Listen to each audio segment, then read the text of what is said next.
현재 이제 보호 대상은 기존의 근로자에다가 특수 형태 근로종사자, 이륜차 배달 종사자 요 세 부류가 있다고 생각하시면 됩니다. 그리고 이제 오늘 주로 오신 데가 제조업으로 알고 있습니다. 제조업 쪽이나 뭐 기타 업종에서 아셔야 될 거는 이제 뭐 특수 형태 근로 종사자를 자세히 알고 계시면 됩니다. 그리고 이 특수 형태 근로 종사자 부분을 보실 때 이제 주의하실 내용은 단순히 직종만으로 이거는 특수 형태 근로 종사자 직종이니까 여기는 특수 형태 근로 종사자네 하고 그냥 이 아까 그 한계 규정으로 이렇게 그냥 무턱대고 적용하시면 안 됩니다. 이 법 규정에 보시면 1번, 2번, 3번, 4번이 빠졌는데 요 네 가지 조건이 맞아야지 특수 형태 근로 종사자입니다. 그러니까 첫 번째가 근로기준법 등이 적용되지 아니한 자. 이게 무슨 말이냐면 근로자가 아니어야 된다는 겁니다. 특수 형태 근로 종사자라는 직종 안에는 지금 근로자도 들어와 있고 개인 사업자도 들어와 있고 이 중간 형태도 있고 섞여 있습니다. 그렇기 때문에 이 특수 형태 근로 종사자라는 직종이라고 무조건 근로자가 아니네 하고 제껴버리시면은 이 근로자인 경우에 이제 좀 문제가 생기겠죠. 그러니까 단순히 이 직종에서 근로자냐 아니냐부터 먼저 판단을 하셔야 돼요. 근로자면은 기존의 산업안전보건법이 그대로 적용됩니다. 그리고 근로자가 아닌 경우 그러면 이제 일반적으로 이제 개인 사업자 형태를 많이 띠죠. 개인 사업자 형태를 띠면서 이제 이 직종이고 하나의 사업장에 주로 노무를 제공하고 그리고 이제 노무를 제공할 때 타인을 고용하지 않는 사람들만 이 형태를 특수 형태 근로종사자라고 합니다. 지금 특수 형태 근로종사자는 지금 뭐 일반적으로 이제 언론에서는 특수고용직이라고 많이 하고 있습니다. 그 특수고용직, 특고직 중에서 지금 산재보상보험법에서 기존에 이 특수 형태 근로종사자라 해서 산재보험 적용을 시켜줬고 현재 이 개정 산업안전보건법은 산재보상보험법에 있는 걸 그대로 끌고 왔습니다.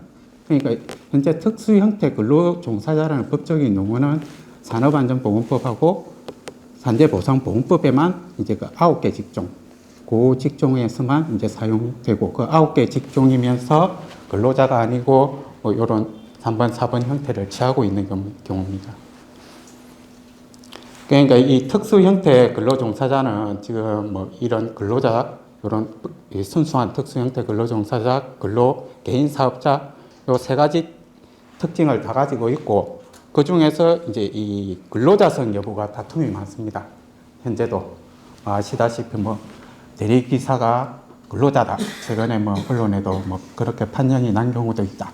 이게 이 직종은 무조건 근로자다 아니다 이렇게 판단하는 게 아니고 그 직종에 현재 어떤 사업장에 일하고 있는 형태를 봐서 판단을 하기 때문에 이 특수 형태 근로종사자를 적용할 경우에는 이 직종이 근로자면 이건 적용 아니고 일반 근로자로 취급을 해서 그 법을 적용해야 됩니다. 쉬운 예로요. 지금 보시면 뭐 하루 이틀 특정 작업을 할 때 이제 지게차 운전기사 보통 쓰시는 경우 있죠.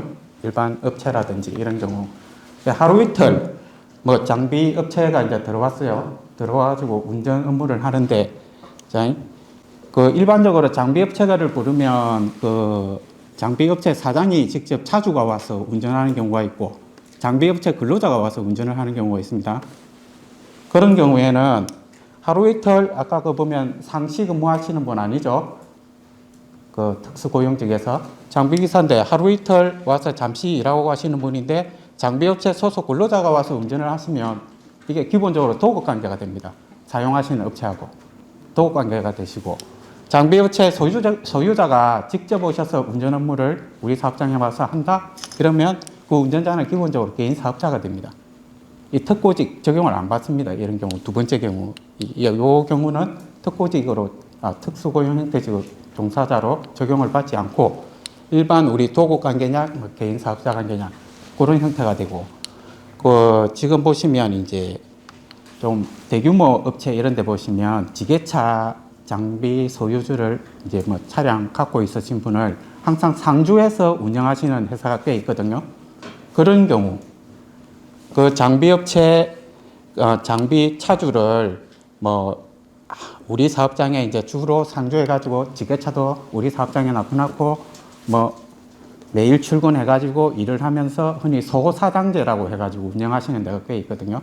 그런 경우에는 지금 보시면 이제 장비를 이용해서 다른 사람 고용 없이 우리 사업장에서 주로 일하면서 뭐 장비 사용료든 운송료든 이런 형태로 받아가시는 분들이 있어요. 그 차량 소유주가. 그런 경우에 요 지금 현재 특수고용 형태 근로종사자가 됩니다. 이 사람이 만약에 다른 사람을 고용해버리면 사내 장비 업체가 돼버리고요.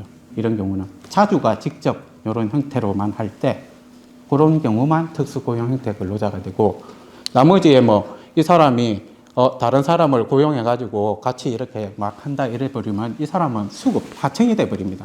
흔히 말해서 뭐 사내 장비 업체가 돼버립니다. 이런 경우에는 원화급 관계로 도급, 수급 이 관계로 풀어야 되지, 이거를 특수고용 형태 근로자다 뭐 이런 식으로 풀어버리면은 나중에 문제가 생긴다는 거죠.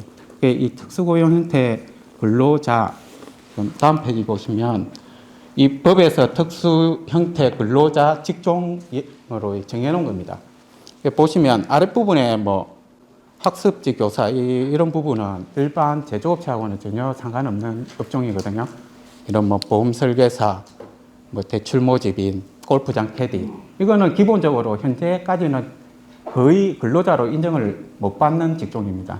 그리고 이 주로 한 사업장에 묶여서 하시는 분이기 때문에 이 아랫부분에 있는 직종들은 대부분 다 특수 형태 근로 종사자로 인정을 받을 겁니다. 지금 가장 제조업이나 일반 업체에서 문제되는 거는 여기 건설기계 관리법에 따라서 등록된 건설기계를 직접 운전하는 사람, 이 부분이 대부분 될 거고, 지금 택배원들, 이것도 일반 업체에서는 거의 해당이 안 될 겁니다. 지금 가장 신경 쓰셔야 될 거는 요 형태. 개정법에서는 특수 형태 근로 종사자를 이제 어떻게 안전보건 조치를 해야 되는지 이 부분이 이제 새로 신설이 됐습니다. 그 뭐 책임 주체는 당연히 이제 노무를 제공받는 자겠죠. 이 특수 형태 근로 종사자로부터.